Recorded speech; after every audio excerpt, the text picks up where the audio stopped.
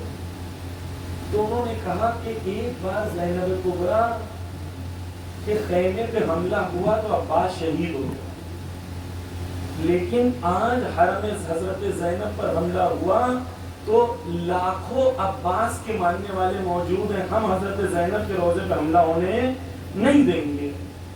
یہ وہ ان بچوں کی تصویریں ہیں جن کو ہم نے حضرت زینب کے روضے کے دفاع میں قربان کر دیا، اور حسین کے روضے پہ آئے ہیں یہ کہنے کے لیے مولا یہ ہمارے بچے حاضر ہیں، قبول کرو گے؟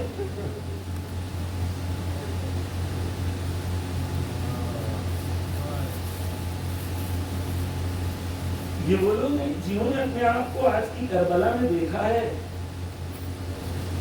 آج ہمارے جوانوں میں پاکیزگی کا جذبہ ہے، ہمارے جوان تیار ہونا چاہتے ہیں۔ آپ ایسی ممبر بنائیں، ایسی مجلس سے رکھیں کہ ہمارے جوان پاکیزگی کی طرف بڑھے، امام زمانہ کی طرف بڑھے۔ سنیں گے واقعات جو یہ ہلانے کے لیے روحوں کو، نبی تاریخ کے بھی واقعات پڑھوں، لیکن آج کے واقعات ہمیں بتاتے ہیں کہ یہ کر سکتے ہیں تو ہم بھی تو کر سکتے ہیں۔ شیخ زکزکی کی زوجہ، ان کے 4 بچے، 4 جوان لڑکے ایک دن شہید ہوئے، 4 جوان لڑکے یوم خود میں 4 جوان لڑکے ایک ساتھ شہید۔ جب 4 جوان لڑکے شہید ہوئے تو میرے ایک دوست تھے، رپورٹر ہیں، وہ وہاں موجود، وہ بتاتے میں نے خود دیکھا کہ ان کی زوجہ ہیں وہ قرآن پڑھ رہی تھی، جب جنازے آئے تو لوگ رونا شروع کر دیے لوگوں نے، تو ان کی والدہ کھڑی ہوئی، سب کو ڈانٹی اور کہا ان کو میں نے حسین کی راہ پر قربان کر دیا، کوئی روئے گا نہیں۔ وہ کربلا کی ماؤں سے درس لیا، حسین پر قربان ہونے کا درس، حسین پر قربان کر دینے کا درس۔ یہ عجیب کربلا ہے، کربلا عاشقوں کی ہے، عشق حسین میں ڈوب جانے کی۔ بس مجلس کا پہلا عنوان میں آپ کے سامنے یہاں تک پیش کیا، دوسرے حصے میں 2 حصوں میں گفتگو کروں گا۔ پہلا حصہ یہ ہے جوانوں، آج کی کربلا میں زندہ رہو، خود کو حسینی بناؤ۔ شہدائے کربلا کو دیکھو تو تمنا کرو کہ میں بھی کاش ان کی راہ پہ چلوں، کاش میں بھی امام زمانہ پہ قربان ہو جاؤں، کاش میں بھی اس راستے پہ چلوں جو راستہ حسین نبی کا راستہ، اور اپنے آپ کو منزلت اور وہاں تک پہنچانے کی کوشش کرو۔ یہ پہلا ہے، اپنے اندر جذبہ پیدا کریں کہ مجھے بھی امام کا ساتھی بننا ہے، کیونکہ نہیں بن سکے تو بہت سخت۔ روایتیں ہمارے وہاں ہیں کہ غربال کہتے ہیں، آپ کے یہاں ہوتا ہوگا زیادہ، میں تو بامبے سے ہوں، بامبے میں نہیں ہوتا ہے، لیکن آپ کے ساتھ بہتر سمجھیں کہ جب گیہوں کو چھانا جاتا ہے تو اسے اوپر سے اس طریقے سے آپ نیچے دیکھتے ہیں، کچھ ہوا چلتی ہے تو جتنا بھوسا ہوتا ہے وہ سب جدا ہو جاتا ہے، اور جو دانے ہیں وہ نیچے گرتے ہیں، اور کئی بار کیا جاتا ہے تاکہ وہ جو گیہوں کے دانے ہیں وہ اصل نیچے ہوتے۔ روایت ہے ہمارے وہاں، امام کہتے ہیں کہ مومنوں کا غربال کیا جائے گا آخر زمانے، چھانا جائے گا، جو پکے دانے ہوں گے وہ امام زمانے تک پہنچ پائیں گے، اور ایک بار نہیں کئی بار غربال کیا جائے گا۔ ہم کیوں اپنے آپ کو ایک سیٹسفیکٹری موڈ میں پہنچا چکے ہیں کہ نہیں ہم تو ایوری تھنگ از کول، ہم تو ٹھیک ہے، ہم امام کے رشتے میں چلے جائیں گے۔ صفت پیدا کرنا، امام بہت کریم ہے، ایسا نہیں کہ کوئی گنہگار جوان یہاں بیٹھا ہے اس کو شیطان کہہ رہا ہوگا کہ نہیں کربلا میرے لیے نہیں ہے اور یہ تو بہت بڑی بڑی باتیں نہیں ہیں۔ آپ کے آپ یہاں آئے نہیں ہیں، حسین ابن علی نے آپ کو بلایا۔ دیکھیں گنہگار تو حور بھی بہت تھے، اس سے بڑا کیا گناہ ہوگا کہ پیاسا رکھا ہے اہل حرم کو، بچوں کی التش کی صدائیں حور کی وجہ سے تھیں، لیکن جب حور آئے تو حسین نے ہاتھوں کو پھیلا کے کہا میرا مہمان آیا. تو جو گنہگار بیٹھا ہے سوچ رہا ہے میں نے بہت گناہ کیا ہوں میں کیسے جاؤں. حسین کہہ رہے نہیں کربلا صرف پاک لوگوں کے لیے نہیں ہے, کربلا تم جیسے لوگوں کے لیے بھی ہے.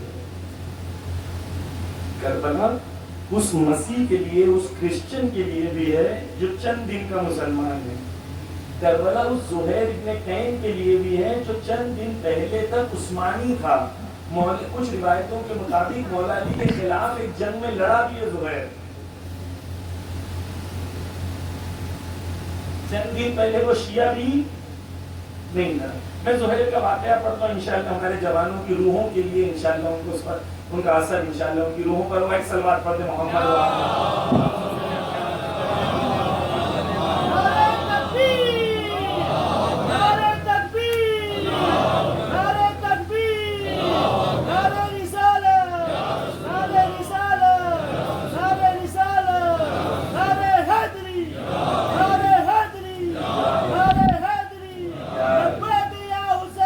لبیک یا حسین لبیک یا حسین لبیک یا حسین لبیک یا حسین لبیک یا حسین. نعرہ صلوات اللہم صلی علی محمد وعلی. حضرات گرامی, زہیر کچھ دن تک پہلے عثمانی تھے, یعنی وہ مانتے تھے کہ مولا علی نے عثمان کا قتل کیا ہے اور غلط. امام حسین کا قافلہ اور زہیر کا قافلہ جو ہے آگے پیچھے چل رہا تھا. زہیر نے چاہا کہ امام حسین کا سامنا نہ ہو, لیکن ایک جگہ ایسی آ جاتی ہے کہ جب زہیر کا قافلہ اور امام حسین کا قافلہ آمنے سامنے آتے ہیں تو زہیر کے پاس دق الباب ہوتا ہے اور زہیر اس وقت کھانا کھا رہا ہے.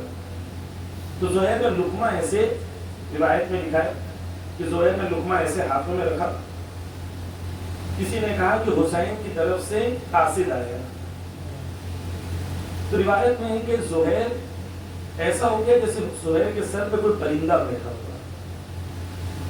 زہیر ہلا نہیں. زہیر کی بیوی جنتی بیوی. کچھ بیویاں ایسی ہیں جو لوگوں کو جنت لے جائیں گی, کچھ بیویاں ایسی ہیں جو گھر کو لے جائیں گی. زہیر کی بیوی زہیر سے کہتی ہے کہ جا چلا جا, سوچ کیا رہا ہے, سیدہ کے لال نے تجھے بلایا ہے اور تو ابھی بھی سوچ رہا ہے کہ میں جاؤں یا نہیں جاؤں. جان سن لے بات, اگر اچھی نہ لگے تو بات قبول نہ کرنا. جانتی تھی کہ زہیر جب سن لیں گے تو جنتی ہو جائیں گے. روایت میں یہ نہیں لکھا, توجہ کیجیے خاص کر کے جوان, روایت میں یہ نہیں لکھا کہ زہیر کی امام حسین سے بات کیا ہوئی, لیکن روایت میں یہ لکھا ہے کہ چند لمحہ زہیر حسین کے ساتھ ملے. زہیر جب گئے تھے تو اضطراب کی منزل میں تھے, سٹریس تھے. جب پلٹ کے آئے تو مسکراتے ہوئے پلٹ کے آئے.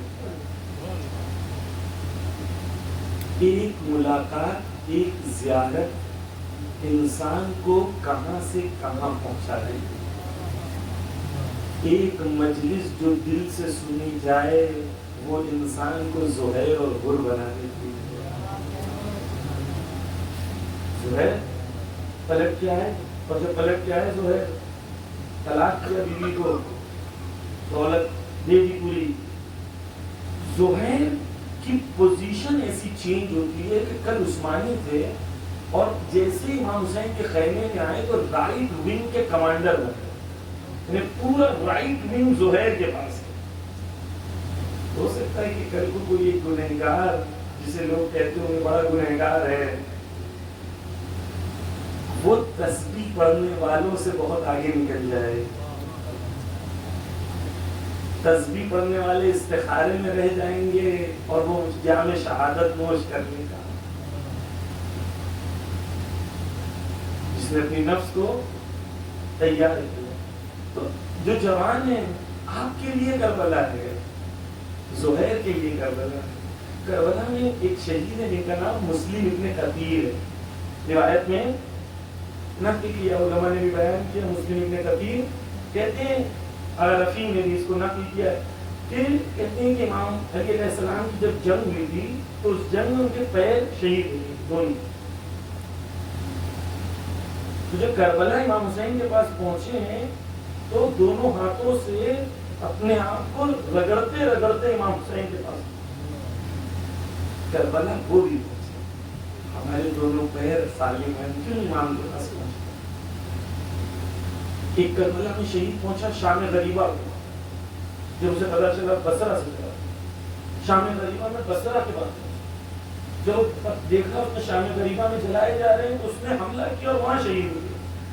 بصرہ میں بصرہ سے چلا اتنا دور سفر امام حسین پر قربان ہونے کے لیے.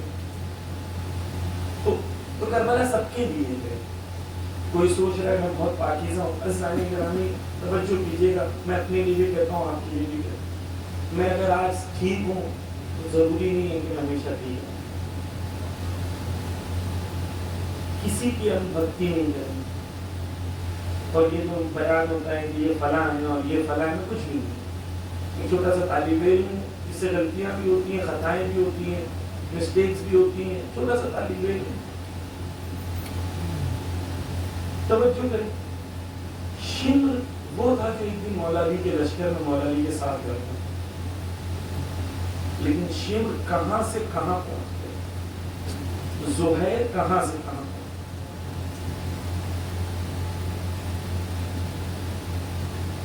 جو وقت بورڈ کے کوئی ممبر تھے جو بھی تھے، اور وہ کیا ہو گئے اور کیا ہو گئے اور کیا ہو گیا سب جانتے. میں آپ سے ایک سوال کروں، خصوصاً جوانوں سے، جب وہ 18 سال کے تھے اگر ان کا کوئی شانہ پکڑ کے کہتا کہ تم 50 سال کے ہو گئے تو تم ایسے ہو گئے تو تم سے لڑ لیتا. جب وہ 18 سال کا تھا اس نے تصور کیا تھا کہ ایک دن میں ایسا ہو جاؤں. شیطان آہستہ انسان کو وہاں تک پہنچاتا ہے.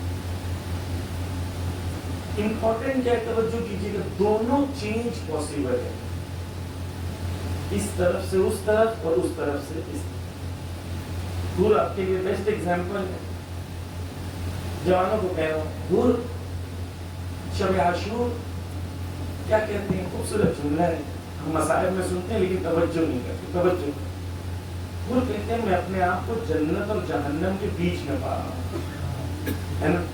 یہ کہتے کہ نہیں، ہم میں سے کتنے اپنے آپ کو جنت اور جہنم کے بیچ میں روز پاتے ہیں. بھول میں جب احساس کیا میں جنت اور جہنم کے بیچ میں ہوں، وہاں پہ نہیں کہا کاش میں بھی ہوتا. وہ بھول نے ارادہ کیا اور ارادے کے بعد ثابت قدم رہا، قربانی دیا، شہادت حاصل. حور بننے کی تمنا کرنا اور ہے، حور بننے کا ارادہ کرنا اور. جوانوں کو حور بننا، مجھے حور بننا ہے. میں تو دعائیں کر رہا ہوں، مولا سے ہمیشہ دعا کرتا ہوں، مولا حور کی طرح مجھے قبول کر. بس کربلا امید کی جگہ، کسی کو امام حسین نا امید نہیں بھیجیں. کوئی یہاں پر آئے، جو بھی آیا حسین نے بلایا ہے، میری مجلس سننے نہیں آیا ہے. میں اگر حسین علیہ السلام کے بجائے ابھی وراٹ کوہلی اور IPL کی بات کرتا تو آپ میری بات سنتے نہیں سنتے، آپ اس کی سننے، آپ حسین کی سننے آئے ہیں. مشکل یہ ہے کہ یہاں پر لوگ حسین کے نام پہ بلاتے ہیں، حسین کو نہیں سنتے. یہ مشکل ہے. بس اسلامی گرامی، پہلی چیز میں نے ابھی تک جو عرض کیا تھا وہی چیز کو مکمل کر رہا تھا کہ اپنے اندر وقت کے امام کے لیے جذبہ پیدا کرو کہ مجھے سپاہی بننا ہے. جب بھی شیطان کہ تم نہیں کر سکتے ہو تو کہو نہیں میں کر سکتا ہوں، اگر بھول کر سکتے ہو تو میں نہیں کر سکتا. اور جب بھی گناہ ہو جائے توبہ کرو، فوراً امام کی طرف پلٹو. معصوم کیا کہتے ہیں، میرا شیعہ جو ہوتا ہے وہ گنہگار تو ہو سکتا ہے، فاسق نہیں ہو سکتا. یعنی کیا؟ یعنی کہ جب مومن گناہ کرتا ہے فوراً اس کے دل میں تمنا آتی ہے کاش میں نے نہیں کیا ہوتا، اس کا دل اڑنے لگتا ہے. وہ ہیرے کی طرح میرا مومن ہے، جس ہیرے پہ کچھ گندگی لگی ہوئی لیکن اندر سے وہ ہیرا ہے. جس وقت تک جوان کے دل میں یہ تڑپ باقی ہے کہ میں نے یہ غلط کیا، حسین تمہیں یاد کر رہے ہیں، اللہ تمہیں بلا رہا ہے، یہ ان کی طرف سے لطف و کرم. بس ہمیں وقت کے امام کے لیے تیار ہوں. اور کربلا اور عزاداری یہ جذبہ دینے کے لیے کہ مجھے شہدائے کربلا کی طرح خود کو تیار کرنا ہے، پہلا پوائنٹ۔ دوسرا پوائنٹ، مولانا میں کرنا چاہتا ہوں خود کو تیار، میں کیا کروں؟ تو پہلی چیز کہ ہم سب چاہتے ہیں کہ ہم امام کے سپاہی بنیں۔ کوئی یہاں ایسا موجود نہیں ہے جو نہیں چاہتا کہ میں امام کا سپاہی بنوں، سب چاہتے ہیں کہ ہم امام کے سپاہی بنیں۔ لیکن ہمیں لگتا ہے کہ جب امام آئیں گے تب میں سپاہی بنوں گا، لیکن حقیقت یہ ہے کہ میں آج سپاہی بنوں گا تو کل امام آئیں گے۔ امام آ چکے ہیں لشکر کے لیے، آج جنگ ہو رہی ہے، آج حق و باطل کی جنگ ہے۔ آج کی کربلا میں ہم کیسے خود کو اپنے آپ کو تیار کریں گے؟ مجھے سپاہی بننا ہے، یہ جذبہ تیار ہو گیا تو مجھے یہ بھی تیار۔ قصدانی گرامی توجہ کیجیے گا، میں ایک چیز کہتا ہوں جوانوں کو خاص طور پہ غور سے سنیے، میں اپنے لیے خاص طور پہ کہتا ہوں کہ اگر مجھے امام زمانہ وہاں سے کہہ رہے ہیں ضمیر ادھر آؤ، ضمیر ادھر آؤ، یہ امام زمانہ کہہ رہے حل من ناصر ینصرنا، ہے کوئی میری مدد کرنے والا؟ میں سن رہا ہوں کہ ہے کوئی میری مدد کرنے والا، ہے کوئی میری مدد کرنے والا، لیکن میں امام کی بات نہیں سن رہا ہوں کہ امام اجرا میں امام کی لشکر میں شامل ہوں، مجھے سننا ہے امام کی بات۔ اچھا، جو روز کربلا امام حسین کے ساتھ موجود تھے، امام حسین نے حل من ناصر ینصرنا کب کہا؟ جب سب شہید تھے، جب سب شہید تھے، کوئی نہیں بچا تھا۔ علماء کہتے ہیں کیوں کہا امام حسین نے، جبکہ جانتے تھے کہ ان میں سے کوئی مدد نہیں کرے گا؟ تو کہتے ہیں کہ آنے والی نسلوں کو پیغام دینا چاہتے تھے کہ حسینیت باقی رہے گی، ہمیشہ مجھے نصرت کی ضرورت، کیا تم لبیک کہو گے کہ نہیں؟ آیت اللہ پوچھانی ایک واقعہ نقل کرتے ہیں اپنی کتاب میں، کہتے ہیں ایک بار کربلا پیدل جاتے ہیں، یہ اس زمانے کی بات ہے جب کربلا میں موقف نہیں تھے، تو وہ پیدل چل رہے تھے آیت اللہ پوچھانی، تو ان کو پیاس لگی، تھوڑا آگے گئے اور پیاس لگی، تھوڑا آگے گئے اور پیاس لگی، ان کو لگا کہ تھوڑی دیر کے بعد پانی پی لوں اور ٹھیک ہے۔ اچانک بہت زیادہ جب شدید پیاس لگی، پسینہ نکلتا رہا اور شدید پیاس لگی، تو کیا کیا؟ اچانک وہ ایک لمحے کے لیے شہود کی منزل، یعنی اپنے آپ کو کربلا میں محسوس کرتے ہیں، وہ تیر چل رہے ہیں، وہ تیروں کو روکنا چاہ رہے ہیں، مجھے لگتا ہے میں کربلا میں ہوں، اس زمان میں پہنچ گئے، اس مکان میں پہنچ گئے۔ پھر وہ آیت اللہ پوچھانی جب حرم امام حسین میں پہنچے تو وہاں پر گھنٹی بجتی ہے، ایک گھنٹے کا کتنا وقت ہوا ہے، تو وہ کہتے ہیں لوگ اس گھنٹی کی آواز سن رہے تھے، لیکن میں ذریعے امام حسین سے حل من ناصر ینصرنا کی آواز سن رہا ہوں۔ آج بھی ذریعے حسین سے حل من ناصر ینصرنا کی آواز ہے۔ پھر تھوڑی دیر کے بعد کہتے ہیں کہ میں نے سنا حرم حضرت عباس سے آواز آ رہی تھی لبیک یا حسین، لبیک یا حسین۔ ہم کب سنیں گے حسین کی آواز؟ ہم کب کہیں گے؟ یہ امام بلا رہے ہیں آج، مجھے اور آپ کو سب کو بلا رہے ہیں۔ ہم میں سے کچھ ایسے ہوں گے جو آگے بڑھیں گے، کچھ ایسے ہوں گے نہیں بڑھ پائیں گے، توفیق نہیں ہے۔ موقع سب کے پاس ہے۔ میں آپ کو یقین سے کہتا ہوں کہ ایک مولانا سے زیادہ اس جوان کے اندر اس وقت سپیڈ ہوگی زیادہ، جو اس وقت جس کی آنکھوں میں آنسو ہے، میں دیکھ رہا ہوں، کیونکہ وہ ایمان سے اس وقت کنیکٹڈ ہے۔ آپ جانتے ہیں آیت اللہ بہجت کیا کہتے ہیں؟ آیت اللہ بہجت کہتے ہیں، ایک عام انسان نہیں، آیت اللہ بہجت کہتے ہیں کہ جب انسان کے آنکھوں میں حسین ابن علی کے لیے آنسو آتا ہے تو اس کی روح حسین سے جڑ چکی ہے، کیونکہ اس کی کوئی جسمانی عمل تو ہے نہیں، جب روتا ہے انسان تو آنکھوں میں اس کو پاس کچھ اور نہیں ہوتا، صرف حسین ہوتے ہیں۔ کہتے ہیں جتنے مستحب عمل ہیں میرے نزدیک سب سے افضل وہ ہے جب انسان کی آنکھوں میں حسین کی نبی کے لیے آنسو آ جائے اور اس کا دل حسین سے جڑے، حتی نماز شب سے زیادہ میں آپ کو دل سے جڑے. بس مجھے تیار ہونا امام کے لیے ایسے جیسے شہدائے کربلا ہے، یہ ہمارے لیے رول ماڈل. اب زمانے غیبت میں میرے لیے کلیئر ہونا چاہیے کہ میں آج کے لیے اپنے آپ کو کیسے تیار کروں. آخری میسج ہے، پھر انشاءاللہ رب کے مسائل. آج کے زمانے میں عزیزان گرامی، جوان میں والدین، کچھ چیز میں والدین سے کہوں گا، پھر کچھ جوانوں سے. اپنے بیٹے بیٹیوں کی جلدی شادیاں کریں. روایت ہمارے وہاں ہے کہ اگر آپ نے اپنے جوان بچے کی شادی نہیں کرائی تو روز قیامت تمہارے نام اعمال میں وہ گناہ لکھے جائیں گے جو تمہارے بچوں نے کیا، کیونکہ تم نے ان کی صحیح میں شادی نہیں کرائی. آج سے 10 سال پہلے، 15 سال پہلے، 20 سال پہلے گناہ کرنا اتنا آسان نہیں تھا، آج آسان ہے. مولانا بچہ کچھ کر نہیں رہا ہے، پہلے کچھ کر لے، گھر بنا لے، گاڑی لے لے. یہ غیر مسلمان کی شادی. ہمارے یہاں دین نے جو ویلیو سسٹم دیا ہے کہ جب بھی جوان کو گناہ کا خطرہ ہو اس کو شادی کر لینی چاہیے. والدین جلدی شادی کریں. اس کے ساتھ ابھی فی الحال وقت نہیں اس کو اور بولنا، میں نے کافی ڈیٹیل میں اس میں گفتگو کی. سید کی غیر سید سے نہیں کریں گے. کیوں نہیں کریں گے؟ نسل خراب ہو جاتی ہے. وہاں مجھے کسی نے کہا نہیں ہے، آپ لوگ ایک دوسرے کو نہ دیکھیں، یہ پورے انڈیا کا اسٹینڈرڈ پرابلم ہے. آپ لوگ کے گاؤں کا کوئی خاص پرابلم نہیں ہے، یہاں ہے نہیں ہے، مجھے پتا بھی نہیں، مجھے کسی نے کہا بھی نہیں.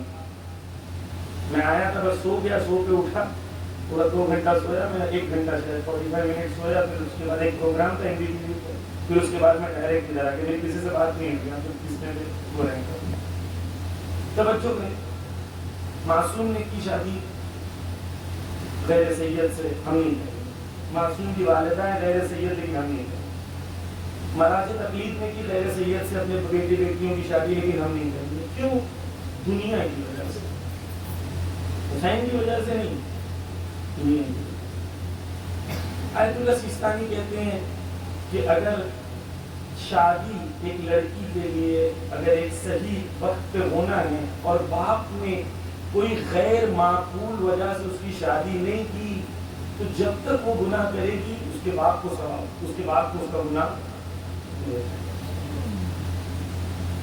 جوان کی یاد آسان ہے، آپ کو پتہ بھی نہیں ہے اسنیپ چیٹ کیا ہے، انسٹاگرام کیا ہے، کیا ہوتا ہے، کیسے بات ہوتی ہے، کیسے نمبر شیئر ہوتے ہیں، کیسے ID شیئر ہوتے ہیں. آپ کو پتہ بھی نہیں ہے. اور بچے بچیاں دوسری دنیا میں موبائل پہ کیا دیکھ رہے ہیں آپ کو پتہ نہیں پتا ہے. انکوگنیشیا ہونے یعنی آپ کو نہیں پتا، آپ کو کچھ پتہ نہیں ہے.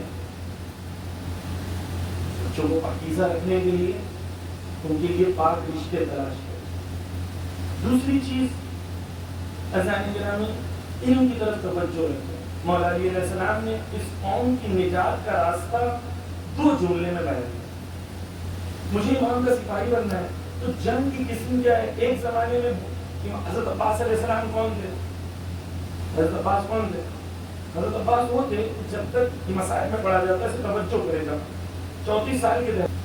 دوسری چیز اذان گرامی، علم کی طرف توجہ رکھیں. مولا علی علیہ السلام نے اس قوم کی نجات کا راستہ 2 جملے میں بیان کیا.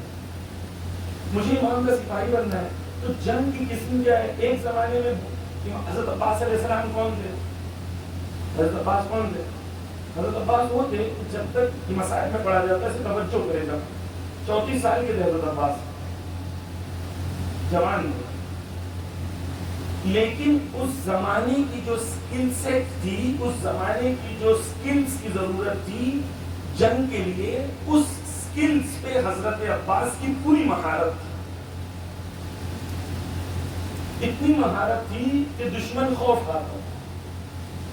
کیوں؟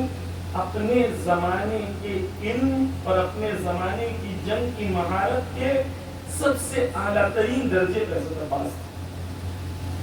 اگر تم چاہتے ہو حضرت عباس کی راہ پہ چلنا تو آج کے زمانے کی علم اور ٹیکنالوجی میں اس پوزیشن پر پہنچو کہ دشمن تم سے ڈر رہا ہے.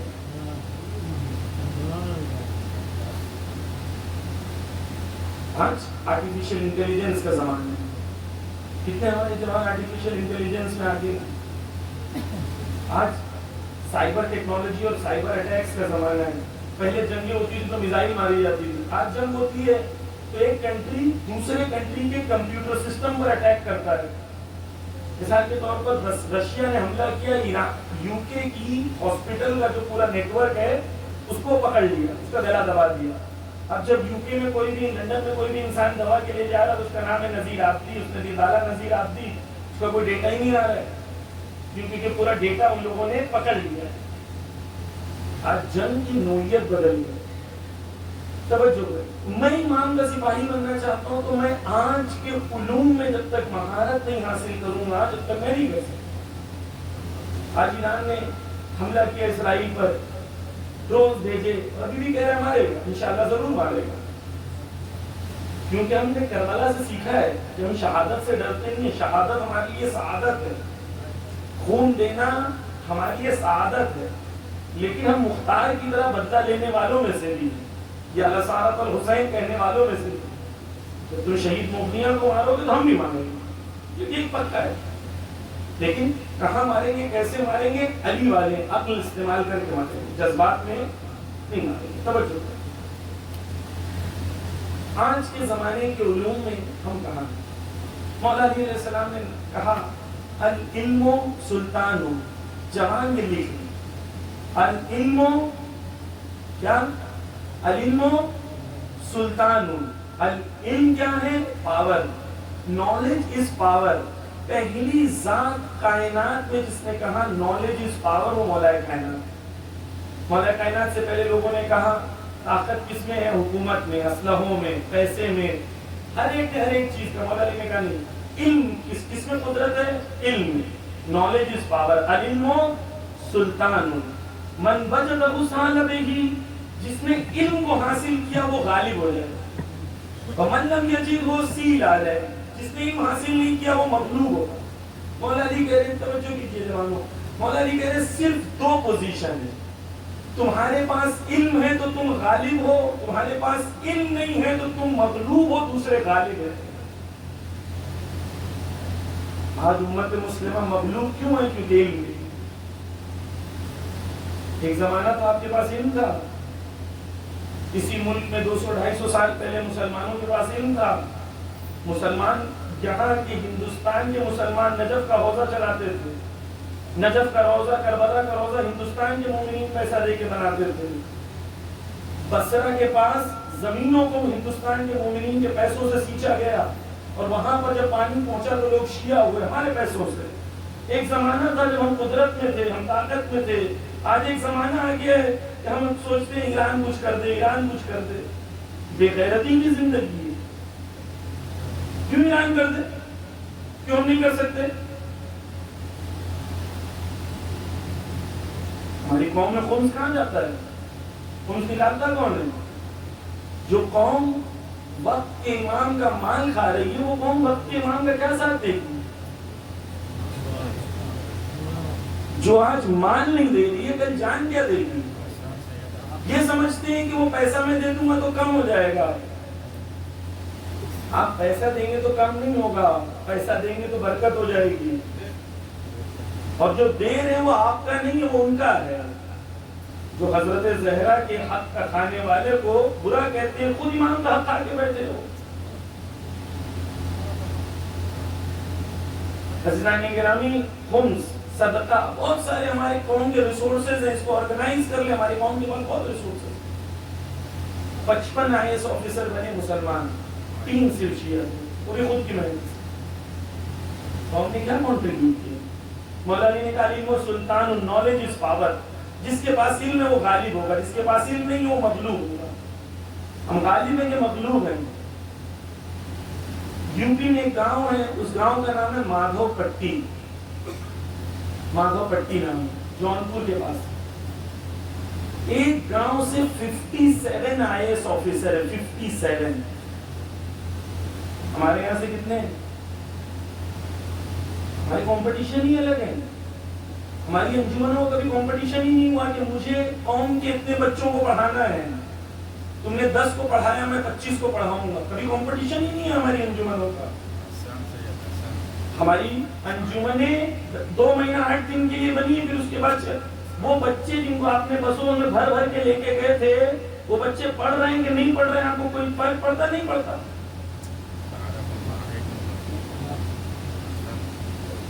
میں نے ایک بات کہی تھی، وہ پوری ذمہ داری کے ساتھ کہتا ہوں، کیونکہ مجھے کسی کو راضی نہیں کرنا ہے سوائے امام زمانہ۔ پوری ذمہ داری کے ساتھ کہہ رہا ہوں سامعین گرامی،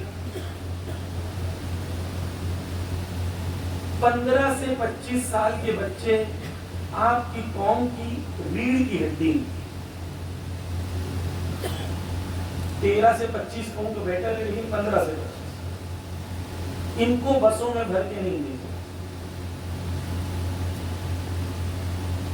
اگر آپ کو بسوں میں بھر کے بھیجنے کا شوق ہے تو اپنی دکان بند کر کے جائیں یا اپنا جاب چھوڑ کے جائیں، بچوں کو تعلیم ختم کر کے نہ بھیجیں۔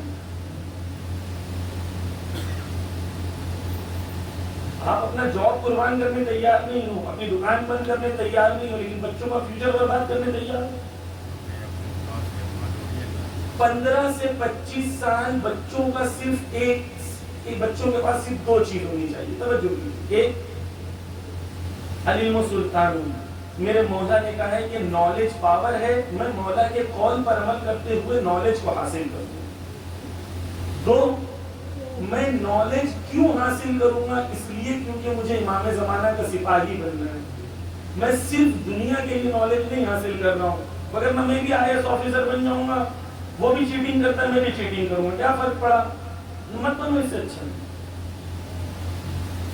علی کی طرف کہ مظلوم تمہارے سے امید لگائے، ظالم تم سے ڈرے، ایسا ایسا ایسا، بس ان کی طرف توجہ دے۔ امام زمانے کا سپاہی بننا ہے تو پہلے نفس کی پاکیزگی اور یہ سب چیز میں نے گفتگو کر چکا ہوں، لیکن نالج اہم ہے۔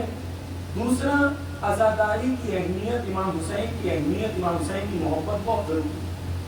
آپ پڑھ رہے ہیں 15 سے 25 روز 1 گھنٹہ آپ چاہیں محرم میں امام حسین کی ایک مجلس سنیں، کتاب کھولیں پڑھیں، جب امام ایک چیپٹر ختم ہو جائے امام حسین کے مصائب سنیں، آنسو بہائیں، امام حسین پر روئیں، پھر سے دوسرا چیپٹر۔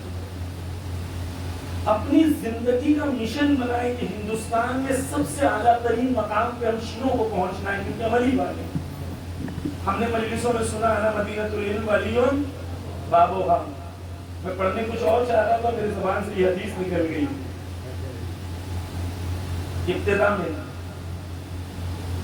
ہم نے مجلس میں سنا علی کیا ہے؟ دروازہ ہے، رسول ان کے شہر ہے۔ ہم نے مجلس میں پھر کہا کہ چھلانگ لگا کے مت آؤ، کھڑکی سے مت آؤ، دلان سے مت آؤ، ادھر سے مت آؤ، ادھر سے مت آؤ۔ ہم نے ہنسے، نعرے لگائے اور گھر چلے۔ کبھی یہ سوال نہیں کیا کہ وہ جو ان کا شہر ہے اور علی جس کے دروازہ میں، میں کچھ شہر کے اندر ہوں یا باہر؟ ہماری قوم میں ان کا معیار کیا ہے؟ کتنے قرآن کے قاری ہیں ہمارے مدرسوں کا سٹینڈرڈ کیا ہے؟ ہم نے کون سی چیز ورلڈ کلاس بنائی ہے؟ ٹیکنالوجی؟ ایسا نہیں گرامی، ہم جب اہل بیت کی بات کرتے ہیں، ظہور کی بات کرتے ہیں، مطلب کیا ہے کہ پوری دنیا کو ہم کو عدل و انصاف سے بھرنا ہے۔ ہمیں وہ انسان چاہیے، وہ نیرو چاہیے، ہر انسان کا خیال رکھنا ہے۔ توجہ کریے گا، بہت امپورٹنٹ پوائنٹ ہے۔ ہمیں لگتا ہے کہ امام آئیں گے تو رامپور میں جو شیعہ محلہ ہے وہاں پر عدل و انصاف کو قائم کریں گے، ایسا نہیں ہے۔ یملأ الارض قسطا وعدلا، امام پوری دنیا کو عدل و انصاف سے بھریں گے، تو آپ کا جگر کتنا وسیع ہونا چاہیے۔ دلتوں کے لیے درد ہے آپ کے دل میں؟ مجھے تو یہاں کا نہیں پتا، لیکن میں دوسرے گاؤں جانتا ہوں کہ وہاں میر صاحب جو ہے چٹائی کے چارپائی کے اوپر بیٹھتے ہیں اور دلت آگے بیچارہ نیچے بیٹھتا ہے، اس کو اجازت نہیں ہے نعوذ باللہ کہ وہ اوپر بیٹھے۔ ہم سید نہیں بنے، براہمن بنے۔ حسین ابن علی کون ہے؟ سید حسین ہے۔ کچھ مزدور بیٹھے ہوئے تھے، حسین ابن علی گزر رہے تھے، مولا سے کہا مولا نوش فرمائیے کھانا. زمین پہ بیٹھ کے راستے پہ بیٹھ کے کھانا کھا رہے. حسین ابن علی اترے اور حسین ابن علی اترنے کے بعد وہاں پر ان کے ساتھ بیٹھے اپنی کباب کو پھیلائی, وہاں پہ زمین پہ بیٹھے ان کے ساتھ کھانا کھانا. ہم نے کبھی کھایا ایسا مزدور کے ساتھ کھانا؟ ہم اوپر بیٹھے ہیں, وہ نیچے بیٹھے ہیں. کہاں سے لیا آپ نے؟ اہل بیت سے لیا. عزیزان گرامی, کاش ہم سید ہوتے تو آج اتنے کم شیعہ نہیں ہوتے, اتنے کم شیعہ نہیں ہوتے. ہم برہمن بن گئے, ہمیں لگا ہم اونچی ذات کے ہیں, وہ نیچی ذات کے ہیں. نعوذ باللہ. ہمارے یہاں صرف ایک ذات ہے, وہ تقویٰ ہے. جس کا تقویٰ بلند ہے وہ سب سے بلند ہے. جس کا تقویٰ نہیں ہے اس کے پاس کچھ نہیں. سید کا احترام اپنی جگہ ہے, آل رسول ہونے کی. گرامی کبھی کبھی سوچتے ہیں دل لرزتا ہے کہ ہندوستان کے 15% دلت بابا امبیڈکر کے زمانے میں تلاش کر رہے تھے کہ ہمیں عزت کہاں ملے. مسلمانوں نے ہمیں عزت اور ایکوالٹی نہیں دی, وہ بدھسٹ بن گئے. کاش ہمارا رویہ ایسا ہو گیا کہ وہ مسلمان نہیں. 15% ہندوستان کی پاپولیشن تلاش کر رہی تھی کہ ہمیں کون سی قوم, کون سا دین ہمیں عزت دے گا. نہیں دیا ہم نے عزت. کاش ہم حسین ابن علی کی طرح بنتے, علی کی طرح بنتے. روٹیاں لے کے ان کے گھر پہ پہنچاتے ہیں, گیہوں لے کے ان کے گھر تک پہنچاتے ہیں. اس طریقے سے نائجیریا میں لاکھوں کروڑوں شیعہ ہوئے, یہاں بھی ہوتا. بس حسین گرامی ایک چیز علم حاصل کرنا.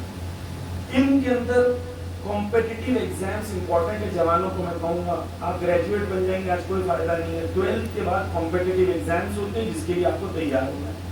9th اسٹینڈرڈ سے آپ کو تیار ہونا ہے. 12th میں کمپیٹیٹیو ایگزامس دینا ہے. دوسری قوموں کے بچے 8ویں کے بعد اسکول نہیں جاتے. 8ویں کے بعد انہیں بتا دیا جاتا ہے کہ 12ویں تک کیسے پڑھنا ہے اور کہاں تمہیں پہنچنا ہے. جب تک ہندوستان کے شیعہ ہندوستان کے ٹاپ 1% یونیورسٹیز تک نہیں پہنچیں گے ہماری قوم کا فیوچر تبدیل نہیں. ابھی میں ایک جگہ سے مجلس پڑھ کے آیا ہوں, وہاں کا ایک لڑکا IIT بامبے میں, میں نے پوچھا کتنے شیعہ ہیں, تو کہتا پورے IIT بامبے میں مجھے تو ایک بھی شیعہ نہیں ملا. یہ ہماری قوم کی علم کا معیار علی والوں میں. بس ہمیں علم کے میدان میں آگے بڑھنا, اپنی بہنوں کو بیٹیوں کو پڑھائیں. آیت اللہ خامنہئی کہتے ہیں کہ اگر کوئی شخص اپنی بچی کو اس لیے نہیں پڑھا رہا ہے کیونکہ اس کے اندر دینی تعصب ہے تو وہ گناہ کر رہا ہے. اگر اس میں ٹیلنٹ ہے, پڑھنا چاہتی ہے, قوت و قدرت ہے, صرف ایک شرط کے ساتھ, کیا کہ اس کے اندر یہ صلاحیت ہو کہ اپنے وہ نفس کو پاکیزہ رکھ سکے اور اپنے دامن کو پاک رکھ سکے. میں اپنی بہنوں سے ہاتھ جوڑ کے کہوں گا اگر تمہارے والدین تمہارا احترام کر رہے ہیں, تم پہ بھروسہ کر رہے ہیں, تمہیں یونیورسٹیز بھیج رہے ہیں, کالجز بھیج رہے ہیں, تو یہ سوچ کے جاؤ کہ تم سیدہ کی ماننے والی. یہ سوچ کے جاؤ کہ سیدہ کو ریپرزینٹ کر رہی ہے اور دشمن تمہارے اوپر نگاہیں اس لیے رکھیں گے کہ تم سیدہ کی ماننے والی. میں اپنی بہنوں سے کہوں گا کہ اگر سوشل میڈیا پہ آپ سے کوئی بات کرے, ہمیں آتے ہیں جوان میسیجز بھیجتے ہیں, میں بتا رہا ہوں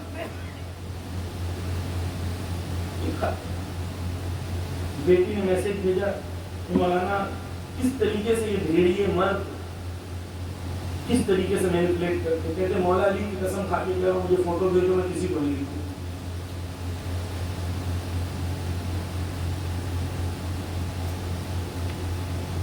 یہ ہو رہا ہے ہمارے جوان.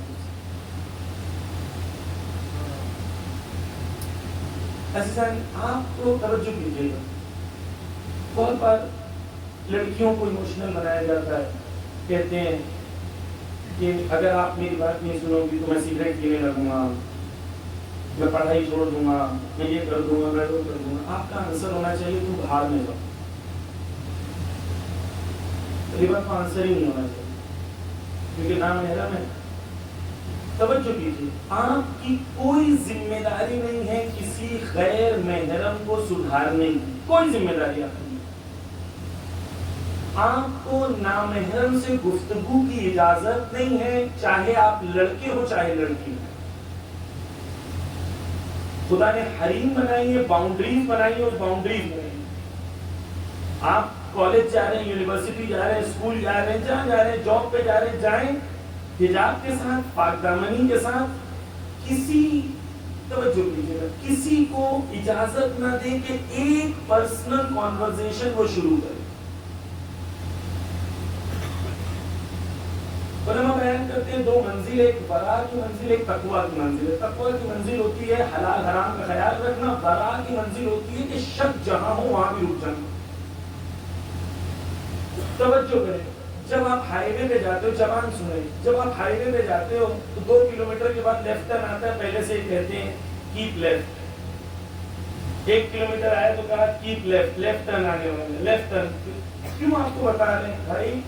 کیوں اتنا پیسہ ویسٹ کر رہے ہو؟ لاسٹ میں بتا دینا. تو وہ کہیں گے کہ اگر لاسٹ میں بتاؤں گا تو تم روک نہیں پاؤ گے، تمہاری اسپیڈ اتنی فاسٹ ہے.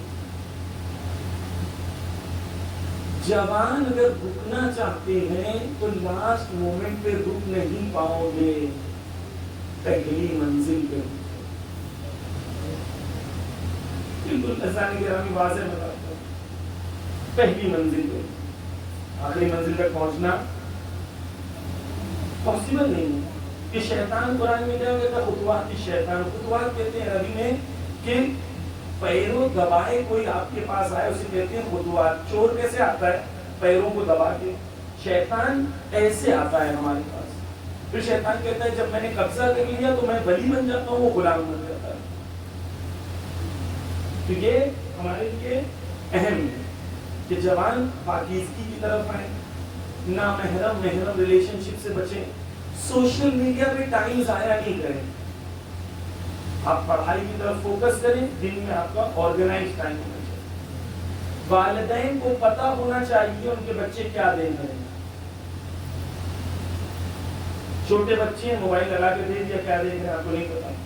آپ جب تک آپ کو نہیں پتا ہوگا کیا دیکھ رہے ہیں، آپ اس کی گائیڈ نہیں کر سکتے. چھوٹے چھوٹے بچوں کو سکھایا جا رہا ہے کہ لڑکے لڑکے کی شادی ہو سکتی ہے، لڑکی لڑکی کی شادی ہو سکتی ہے. یہ کارٹون 3 اور 4 سال کے بچوں کے لیے بنایا جاتا ہے. آپ نے تو دے دیا موبائل، آپ کو پتا نہیں کیا دیکھ رہا ہے. جونی جونی یس پاپا سانگ سنا ہے؟ اس سانگ کا ابھی سانگ یوٹیوب پر ہے کہ 2 باپ مل کے ایک بچے کو تیار کر کے اسکول بھیج رہے ہیں. ڈزنی کا جو مالک ہے اس نے کہا ہے کہ میں قسم کھاتا ہوں کہ اگلی نسل کی تربیت ایسی کروں گا کہ یہ جو بیماری ہے وہ اتنی عام ہو جائے کہ ہر انسان کو یہ کمفرٹیبل ہو. آپ کے بچوں کی تربیت کو ہم نے انتظام کیا، ہم نے کیا کہ کچھ بس زیادہ بات نہیں کرنا ہے. اسلامی گرامی دل کا درد ہے، آپ کے ساتھ شیئر کر رہا ہوں. جوانوں کی مشکل ہے، علم حاصل کریں، پاکیزگی کی طرف جائیں، ان سب بیماریوں سے بچیں. یہ سب بیماریاں اس کے لیے جس کے پاس وقت ہے. ہمارے پاس وقت نہیں، ہمارا وقت امام زمانہ ہے کہ امام کے وقت کے لیے، وقت کے امام کے لیے ہمارا وقت ہے. بس ہمیں علم کے میدان میں آگے بڑھنا ہے، ٹیکنالوجی کے میدان میں آگے بڑھنا ہے. کیسے آگے بڑھنا ہے؟ ایک مثال کے ذریعے سے. پھر ربط مسائل ایک صلوات پڑھتے محمد وآلہ توجہ کریں عزیزان گرامی کہ ایران کیسے آگے بڑھا. کہ ہمارے لیے رول ماڈل ہے. مولانا کیوں ایران کی بات کرتے ہیں؟ کس کی بات کروں؟ اسرائیل کی کروں. ہمارے لیے ایک شیعہ حکومت ہے، ولی فقیہ ہے، حکومت ہے، اہل بیت کا قانون ہے. جب راستے پہ چلتے ہیں تو آواز سنائی نہیں آتی اشہد ان علی ولی اللہ. کہاں سنائی آتی ہے؟ اس راستے پہ چلتے ہیں تو کہتے ہیں حضرت سلمان ہائی وے سے لیفٹ ٹرن لیں گے تو مقداد آ جائیں گے، پھر رائٹ ٹرن لیں گے تو ابو ذر آ جائیں گے، پھر حضرت علی اسٹریٹ آئے گی. کہاں ملے گا؟ ان کی بات نہیں کریں، کس کی بات کریں؟ توجہ کریں. آیت اللہ خامنہئی کے پاس کچھ انجینئرز ہیں. جوانوں کو پیغام دینا چاہتا ہوں، بہت اہم پیغام ہے، کیونکہ آپ کے اندر وہ انرجی ہے جو قوم کو تبدیل کر سکتی ہے. توجہ کریں. آیت اللہ خامنہئی کے پاس کچھ جوان ہیں اور جوان آ کے آیت اللہ خامنہئی سے کہنے لگے کہ ہم جرمنی کے کچھ انجینئرز آئے تھے اور انہوں نے ہم سے کہا کہ ہم نے ان کو بتایا کہ بایو ٹیکنالوجی میں ایران اس وقت 7th رینک پر ہے، نینو ٹیکنالوجی میں ٹاپ 5 رینک پر ہے. دنیا میں مثلا نیوکلیئر فزکس کے اندر ایران اس رینک پہ پہنچ گیا ہے. نیوکلیئر انرجی انریچمنٹ میں اس وقت دنیا کی ٹاپ 4 کنٹریز میں یہ علوم میں انڈیا ایران یہاں پر ہے، یہ علوم میں وہاں پر ہے، یہ علوم میں وہاں پر ہے. تو وہ انجینئرز لوگ چوک کے پوچھنے لگے سینکشنز ہونے کے باوجود تم اتنا زیادہ ترقی کر چکے، سوچو سینکشنز نہیں ہوتا تو کیا کرتے. تو آیت اللہ خامنہ مسکرا کے کہتے ہیں اگر سینکشنز نہیں ہوتے تو ہم کچھ نہیں کرتے.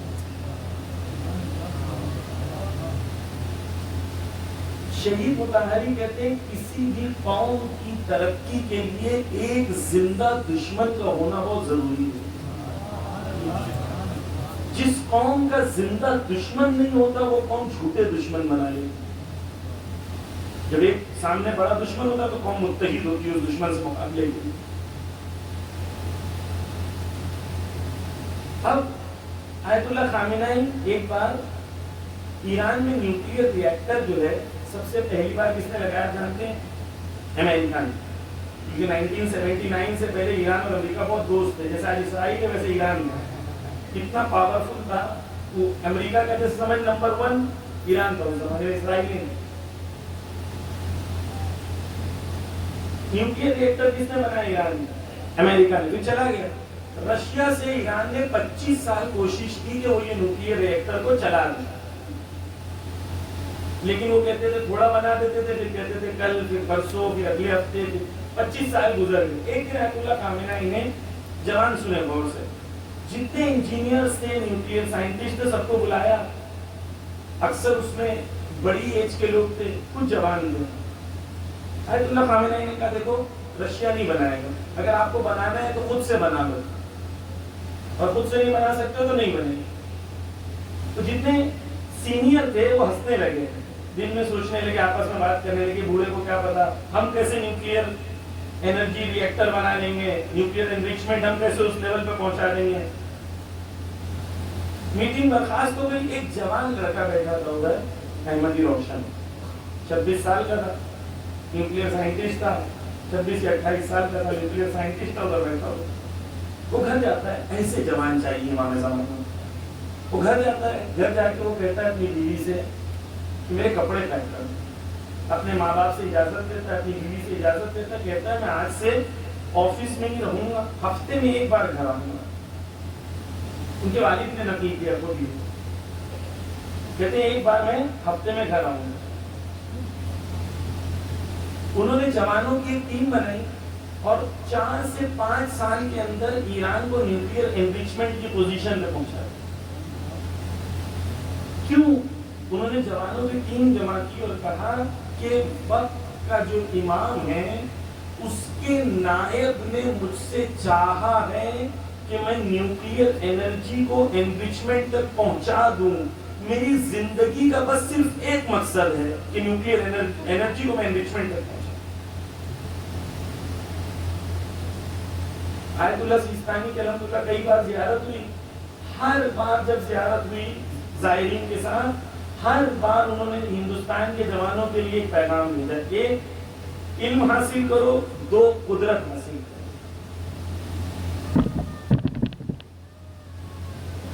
شہید احمدی روشن اس کو بعد میں شہید کر دیا اسرائیل نے، بم لگا کے کار چلا رہے تھے مار دیا. تم شہید کرو. یہی تو حقیقت ہے کہ ہم شہادت، تم جتنا ہمیں مارو گے ہم اتنے بڑھتے جائیں گے. ہم مرنے سے ختم نہیں ہوتے، ہم مرنے سے بڑھتے ہیں. آج تک دشمن کو نہیں سمجھ پائے. ایک احمدی روشن کو مارا، 1000 زندہ ہو گئی ایران میں. احمدی روشن پھر کیا ہوا؟ احمدی روشن شہید ہوا. اب آیت اللہ سیستانی ہم سے کیا کہتے ہیں؟ علم حاصل کرو. میرا نائب امام مجھ سے چاہتا ہے کہ میں علم حاصل کروں، قدرت حاصل کروں. علم بھی 2 قسم کے ہیں. میں نے جاب کر لیا، ایک پرائیویٹ کمپنی میں جاب ہے، میری سیلری $1000 $1500 ہے، ٹھیک ہے. لیکن میرے پاس قدرت کیا ہے؟ 0. میں کتنا کنٹریبیوٹ کر سکتا ہوں قوم کے لیے؟ ہو سکتا ہے پیسے سے کروں، ہو سکتا ہے میں آرگنائزیشن بناؤں. لیکن کچھ پاورز ہیں جیسے جج، پولیس ایڈمنسٹریشن، IAS، وکیل، سپریم کورٹ کے ججز، سپریم کورٹ کے وکیل، یہ ڈفرنٹ کائنڈ آف پاور ہے. اس میں بھی ہمارے جوانوں کو جانا چاہیے. میڈیا، میڈیا کی جنگ میں ہمارے جوان کتنے، ہم کو لگتا ہے 4 کلپ بنا کے مولانا کی ڈال دیں گے، ہم نے بہت بڑا کام کر دیا. دشمن آپ کے بچوں کے لیے مرزا پور بنا رہا ہے اور آپ کیا کر رہے ہیں؟ ہمارا جوان سوچ رہا ہے کہ کیا ہوگا اگلے ایپیسوڈ میں، اگلے سیزن میں کیا ہوگا. اس نے ہمارے جوانوں کو ایسے ذہنوں پہ قبضہ کر دیا. ہم 4 کلپ بنا کے ہمیں لگتا ہے جنگ ایسا نہیں ہے، سب جنگ ہے. میڈیا کی جنگ ہے، پیسے کی جنگ ہے، اکنامک پاور کی جنگ. میں نے ایک مجلس میں پڑھا تھا کہ حضرت خدیجہ نے اپنا مال و دولت رکھ دیا تھا رسول اللہ کے سامنے. آج کے امام زمانہ کو 2 ٹائپ کے پاور کی ضرورت ہے. ایک، آج کے زمانے میں کون خدیجہ بنے گا کہ امام زمانہ جب آئیں گے تو پورا پیسوں کا انبار لگا دے کہ امام سب حاضر ہے، جنگ کون؟ ملٹی ملینر 1000 کروڑ والے لوگ کون ہیں جو دیندار، متدین، تواضع، خدا کے سامنے جھکے ہوئے، غریبوں کی خدمت کرنے والے، سکولز بنانے والے، یتیموں کو پالنے والے کہاں ہیں؟ دوسرا حضرت ابو طالب. حضرت ابو طالب کون تھے؟ وہ شخصیت تھے کہ اتنے پاورفل تھے کہ رسول اللہ پہ کوئی حملہ نہیں کر سکتا تھا. آج حضرت ابو طالب جیسے کہاں ہیں؟ ہم نے کیا سنا؟ وہ اچھے تھے، وہ اچھے تھے، وہ اچھے تھے. ہم نے نعرہ بھی لگایا، گھر پہ چلے گئے. کبھی یہ نہیں پوچھا کہ آج کے وقت کے امام کے لیے ہم کب بنیں گے. آج ہمیں خدیجہ بننا ہے، آج ہمیں ابو طالب بننا ہے تاکہ ہم امام کے لیے کچھ کر سکیں. اور وہ کیسے ہوگا؟ علم کے ذریعے سے، ٹیکنالوجی کے ذریعے سے. آج ایران مقابلہ کر پا رہا ہے کیونکہ سائبر اٹیکس کی دنیا کے اندر، سائبر سیکیورٹی میں ایران ٹاپ 3 کنٹری میں آتا ہے. ٹاپ 3 کنٹری میں آتا ہے. یو کے میں لوگوں کو پرشین پڑھائی جاتی ہے تاکہ ایران کے سائبر اٹیک سے مقابلہ کر سکے. علم میں اس لیے لڑ رہے ہیں. امریکن پارلیمنٹ میں جان کیری کہتا ہے کہ ہم ایران سے نہیں لڑ سکتے کیونکہ ان کی علم و ٹیکنالوجی اتنی ہے، زیادہ ہو چکی ہے. تم بھی بنو. علم قدرت لے کر آتا ہے، طاقت لے کر آتا ہے. پیسہ ہوتا ہے طاقت پر، لیکن الگ الگ جنگیں. ہم جنگ میں زندہ ہیں، جنگ میں. اس جنگ میں مجھے سپاہی بننا ہے. سپاہی کیسے بنوں گا؟ میں اپنی فیلڈ چوز کروں. کوئی علم کے میدان میں، کوئی ٹیکنالوجی کے میدان میں، کوئی یتیم پروری میں، کوئی کچھ کرنے میں، کوئی مدرسہ بنانے میں، کوئی یہاں کی مشکلوں کو حل کرے، کوئی یہاں کے بچوں کو پڑھائے. یہاں غریب بچے ہوں گے، حتماً ہوں گے غریب بچے. کون نے بتائے گا کہ تمہیں 9ویں کے بعد کیا کرنا ہے، 10ویں کے بعد کیا کرنا ہے، 12ویں کے بعد کیا کرنا ہے؟ مجھے بس یہی ہے کہ مجھے کون سا فون خریدنا ہے. امام کا سپاہی بننا مطلب کیا؟ خدمت خلق. جو قوم آپ کے پاس خدا تک نہیں پہنچ سکتے، اہل بیت تک نہیں پہنچ سکتے، اگر آپ کے کوئی غریب میں پڑوس میں کوئی انسان بھوکا سو. آیت اللہ تھے، انہوں نے ایک شاگرد کو بلایا، کہا یہ کھانا لے کے جاؤ. بہت ڈانٹا اس کو، کہا لے کے جاؤ، تمہارے پڑوسی 4 گھر چھوڑ کے وہ بھوکا ہے. جا کے کھانا دے کے آتا ہے، غالباً بحرالعلوم سے. جو پلٹ کے آتا ہے تو کہتا ہے ہاتھ جوڑ کے، مولا اس نے کھانا لے لیا، بہت بھوکا تھا لیکن مجھے پتا نہیں تھا، مجھے معاف کر دینا. کیوں ڈانٹا؟ مجھے پتا نہیں تھا. وہ کہتے اگر پتا ہوتا مجھے کہ تمہارا پڑوسی بھوکا ہے اور تم کچھ نہیں کرو گے اور تم نے کچھ نہیں کیا تو میں ڈانٹتا نہیں، میں تمہیں کافر بولتا. ہم نے کیا یہ کردار علی، کردار زین العابدین نہیں کر سکتے. بس گرامی جوان پروجیکٹس اٹھائیں قوم کے. ہر جوان سوچے کہ میں قوم کو نیکسٹ 25 ایئرس میں کیسے اسٹرانگ بنا سکتا ہوں. خود اپنے آپ کو امام کا سپاہی سمجھے. نیکسٹ 15 ایئرس، نیکسٹ 20 ایئرس کے لیے پروجیکٹس ڈیسائیڈ کرے کہ مجھے پروجیکٹس کرنے ہیں امام کے، اور ان پروجیکٹس کے حساب سے اپنے آپ کو تیار کرے. اگر کوئی ہائی کورٹ میں تو کوشش کرے کہ 10 ہائی کورٹ میں لائرز کیسے میں ایڈ کر لوں. کوئی جج بنا ہے تو سوچے کہ میں 100 ججز کیسے بنا دوں. کوئی میڈیا میں تو سوچے کہ میں 100 لوگوں کو میڈیا کی ٹاپ پوزیشنز پہ کیسے پہنچا دوں. ہر فیلڈ میں ہمارے لوگ ہونے چاہیے. یہ ہمیں قدرت دیتا ہے اور یہ قدرت ہمیں آج ضروری ہے. جوان آپ کر سکتے ہیں، مجھے پوری امید ہے انشاءاللہ کہ آپ جوان جو ہیں. دیکھیں ایک چیز میں عرض کرتا ہوں، توجہ دیجیے گا. ہم جب مولا علی کے بارے میں سوچتے ہیں تو پہلا ذہن ہمارا مولا علی کے بارے میں آتا ہے کہ مولا علی ایجڈ ہے نا. لیکن مولا علی کی جتنی جنگیں ہیں وہ انڈر 30 ہیں. مولا علی جب جنگ کے میدان میں ہیں تو جوان ہیں. حضرت ابراہیم جوان ہیں جو مقابلہ کر رہے ہیں، حضرت موسیٰ جوان ہیں. ہم نے دین بوڑھوں کے لیے بنا دیا، دین جوانوں کے لیے ہے۔ حضرت یوسف مقابلہ کر رہے ہیں جوان ہیں، حضرت ابراہیم مقابلہ کر رہے ہیں جوان ہیں، حضرت موسیٰ اپنی پیٹھ پر جب مقابلہ کر رہے ہیں جوانی کا عالم ہے، مولا علی جب جنگ کر رہے ہیں جوان ہیں، حضرت سید سجاد کربلا میں 22 سال کے ہیں، حضرت عباس 34 سال کے ہیں۔ آپ نے جوان کو جوان رول ماڈل بناؤ کربلا سے۔ مولا علی آپ کے لیے رول ماڈل ہے کیونکہ مولا علی نے تمام جنگیں جوانی کے عالم میں کی ہیں۔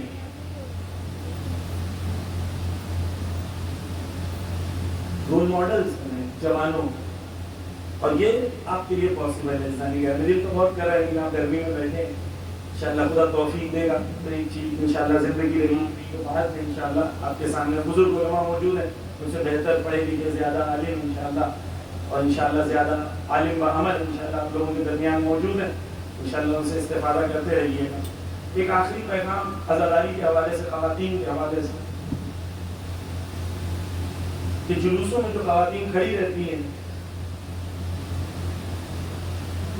ہمارے یہاں عزیزان گرامی جس بیوی کے لیے روتے ہیں کہ بیوی کو بازاروں میں لایا گیا، انہی بیوی کی چاہنے والیاں بازاروں میں کیوں کھڑی ہوتی ہیں؟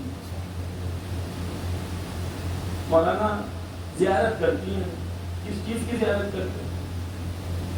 علم کی زیارت، تابوت کی زیارت۔ تو ایک لمحے کے لیے مان بھی لیں کہ آپ علم اور تابوت کی زیارت کر رہی ہیں تو 2 منٹ زیارت ہوتی ہے، 2 منٹ کے بعد آپ چلے جائیں گے۔ دیکھیں ایران میں، لبنان میں کیا ہوتا ہے، جینٹس کا حلقہ الگ ہوتا ہے، خواتین کا پیچھے ہو، مرد عورت ساتھ میں نہیں۔ دین منع نہیں کرتا ہے کہ آپ عزادار نہیں بنیں، لیکن دین منع کرتا ہے کہ آپ تماشائی بنیں۔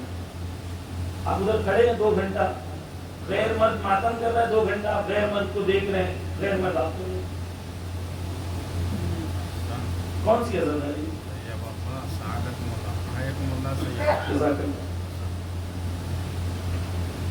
کون سی عزاداری؟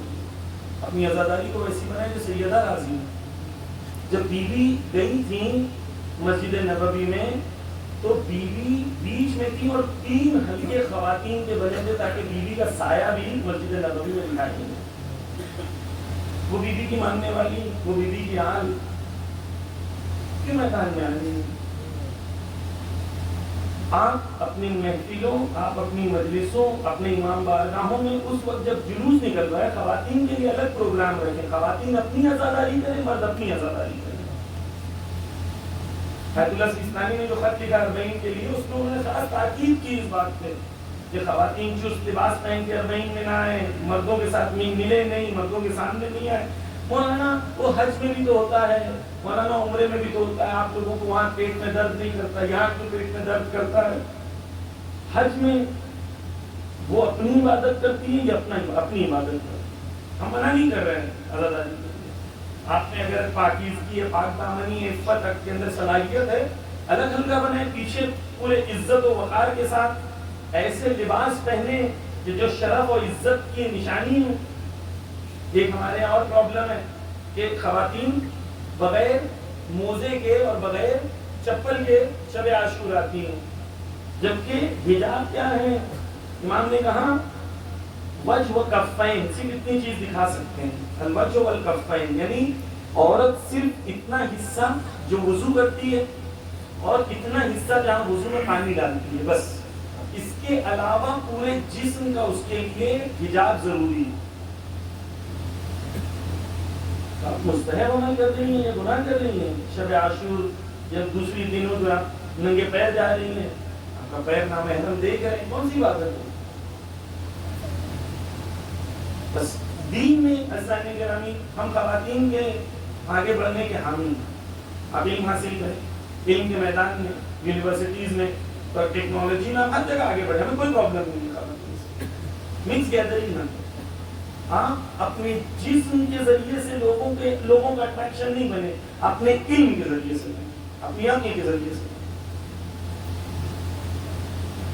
دوسرا ہمارے جو نوحہ نکالنے کا خواتین کا ہے، ایران میں لبنان میں شیعہ نہیں ہے، عراق میں شیعہ نہیں ہے. آپ نے کبھی سنا ہے عراقی کوئی خاتون یا لبنانی یا ایرانی خاتون نے کیسٹ نکالی ہو حسین عزاداری کی؟ ہمارے یہاں کیوں آنی ہمارے یہاں؟ کیونکہ ان کے شریعت امپورٹنٹ ہے. وہ حسین کی عزاداری کو شریعت کے اندر مانتے ہیں. ہم تو پوچھتے ہی نہیں ہیں. شاعر شاعری لکھتا ہے، مولانا سے نہیں پوچھتا ہے. نوحہ خان نوحہ پڑھنے سے پہلے نہیں پوچھتا ہے. کسی کو پوچھنا ہی نہیں ہے. سب اپنی مرضی کے حساب سے عزاداری ہے تو کچھ بھی کریں گے.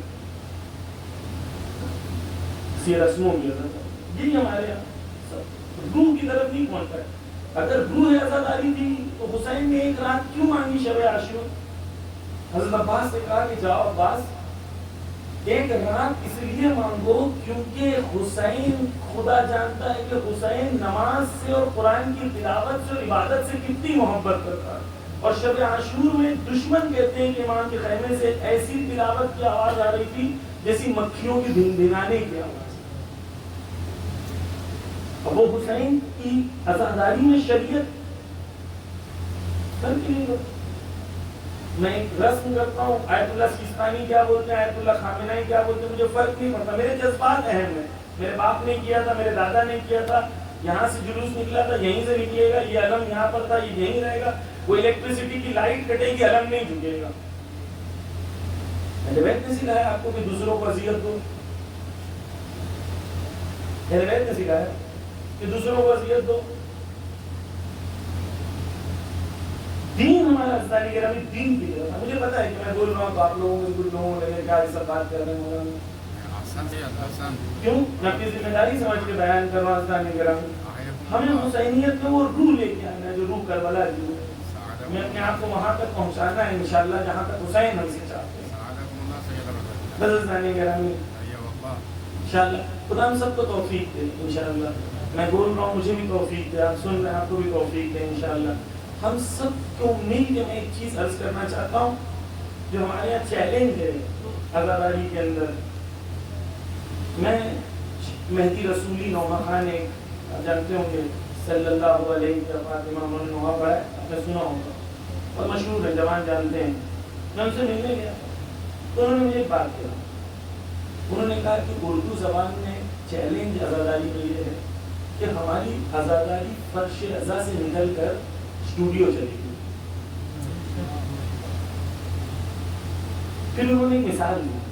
مثال ہوتا ہے انہوں نے کہا دیکھیں جب میں نوحہ پڑھتا ہوں تو نوحہ پڑھنے سے پہلے میں مصائب پڑھتا ہوں، اور جب میں مصائب پڑھتا ہوں تو میں روتا ہوں، اور جب میں روتا ہوں تو 10,000 لوگ روتے ہیں.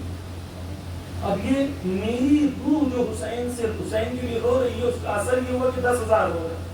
اب یہ 10,000 جو رو رہے ہیں ان کی روحوں کا اثر میری روح پر ہوتا ہے. اب میں جو کیفیت میں نوحہ پڑھ رہا ہوں ممکن نہیں ہے کہیں اور یہ نوحہ پڑھ سکتا. آپ دیکھیں آپ فارسی جانتے نہیں ہیں لیکن فارسی میں جب 10,000 لوگ مل کے نوحے کا جواب دے رہے ہوتے ہیں تو آپ کی روح پہ ایک اثر ہو رہا ہوتا ہے. کیوں؟ کیونکہ وہ روح ہے اس کو حسین سے متصل ہوتی ہے. وہ سمجھ میں نہیں آ رہا ہے کیا بول رہے ہیں لیکن آپ کی روح پر اثر ہوتا ہے. اور ہمارے اسٹوڈیو میں فائن ٹیوننگ کر کے اور سب کر کے بھی آپ کو روح پر اثر نہیں ہوتا. ان کی عزاداری میں نظم دیکھیں 10,000 لوگ کھڑے ہوئے ہیں، ایک بندہ کبھی موبائل نکال کے ویڈیو ریکارڈ کرتا ہوا نظر نہیں آتا. مشہور ہے وہ لوگ بھی لیکن انہیں پتا ہے یہاں پر ماتم کرنے آئے، ریکارڈ کرنے نہیں آئے. ہمارے یہاں ایک نوحہ خان کوئی آ جائے سیلیبریٹی، وہ نوحہ پڑھ رہا ہے، 1000 لوگ کھڑے ہیں ویڈیو بنا رہے ہیں. کیونکہ ہم نے نظم نہیں لایا عزاداری میں. ہمارے یہاں نظم نہیں ہے. بس ہم لوگ قدیمی ہونے کا بڑا افتخار ہے ہمارے. ہم نے کتنا پروگریس کیا، کتنا ہم نے اپنے قوم کو وہاں پہنچایا. جو ویلیو سسٹمز ہیں سنیں آپ نے مثال کو آپ کو تاکہ آپ کے لیے واضح ہو. میں ایک یونیورسٹی میں وہ جو ہے ایک نوحہ خان تھے، وہ کہتے تھے میں نے نوحہ شروع کیا تو 15 لوگ تھے، آج 15,000 لوگ آتے ہیں اس یونیورسٹی میں. وہ کہتے ہیں اس عزاداری کے پروگرام میں چپل رکھنے کا کام ہم اس کو دیتے ہیں جو یونیورسٹی کا ٹاپر ہوتا ہے تاکہ اس کے اندر انکساری آئے. سوچیں یہ عزاداری ہمارے یہاں کیا ہے. بس عزیزان گرامی یہی عزاداری اور یہی گریہ وزاری جو ہے ہماری روحوں کو بیدار کیا۔ حسین ابن علی بہت کریم ہے، دشمنوں کو حسین پانی پلاتے ہیں، لیکن کربلا میں حسین بہت پیاسے ہے۔ تھوڑی دیر مسائل پڑھوں گا، کربلا میں حسین بہت پیاسے ہے۔ اس محسوس کیجیے گا جو میں بیان کر رہا ہوں۔ ڈاکٹر سے پوچھیں گے ذرا تو ڈاکٹرز کہتے ہیں کہ جب انسان کے بدن میں خون نکل جائے اور خون نکلنا جاری ہو تو جیسے ہی خون نکلتا ہے تو انسان کی پیاس کی شدت بڑھ جاتی ہے۔ خون نکلنے کے بعد پہلی چیز جو انسان مانگتا ہے وہ پانی ہے۔ علماء کہتے ہیں جب تیر چلا تھا فجر کی وقت، اس وقت ہی حسین زخمی ہو گئے۔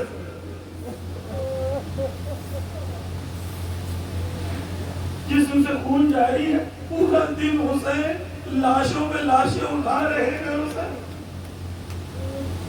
کبھی اون محمد کا لاشا اٹھایا تو کبھی قاسم کا، تو کبھی علی اکبر کا لاشا اٹھایا، اور باب اعظم وہ منزل بھی آ گئی کہ حسین ابن علی کربلا میں تنہا رہ گئے۔ کربلا میں تنہا رہ گئے حسین ابن علی۔ اب جانتے کتنی پیاس تھی حسین کو، جب علی اکبر نے کہا بابا پیاس مارے ڈالتی ہے، زبان کو جیسے چوسا حسین کے، عورت پیچھے ہٹ گئے، کہا بابا آپ کی زبان میں تو کانٹے لگے ہوئے بابا۔ اور بابا جب آپ روزہ رکھتے ہیں نا اور دن ختم ہونے لگتا ہے، اور اگر آپ کی زبان جو ہے سوکھ جاتی ہے تو زبان جب تالو میں لگتی ہے تو تھوڑے درد کا احساس ہوتا ہے۔ یہ ایک دن کی پیاس ہے، سوچو حسین 3 دن کا پیاسا۔ بس ارباب ایسا حسین کی آخری منزل بھی آتی ہے جب حسین گھوڑے سے سنبھلنا چاہتے ہیں، لیکن ایک ملعون سر پہ پتھر مارتا ہے، حسین گھوڑے سے سنبھل نہیں پاتے، زمین کربلا پر آتے ہیں۔ علماء کہتے ہیں مقتل میں کہ حسین جتنی دیر ممکن تھا شمشیر کے سہارے کھڑے رہے، شجاع تھے، لیکن جب نہیں سنبھل سکے تو گھٹنوں کے بل آ گئے، اور جب گھٹنوں کے بل بھی نہیں سنبھل سکے تو زمین کربلا میں حسین لیٹ گئے۔ ملعون نے حکم دیا حسین زندہ ہے لیکن گھوڑوں سے پامال کیا جائے۔ عجب نہیں، ہر ٹاپ میں حسین نے آواز دی وہ اماں۔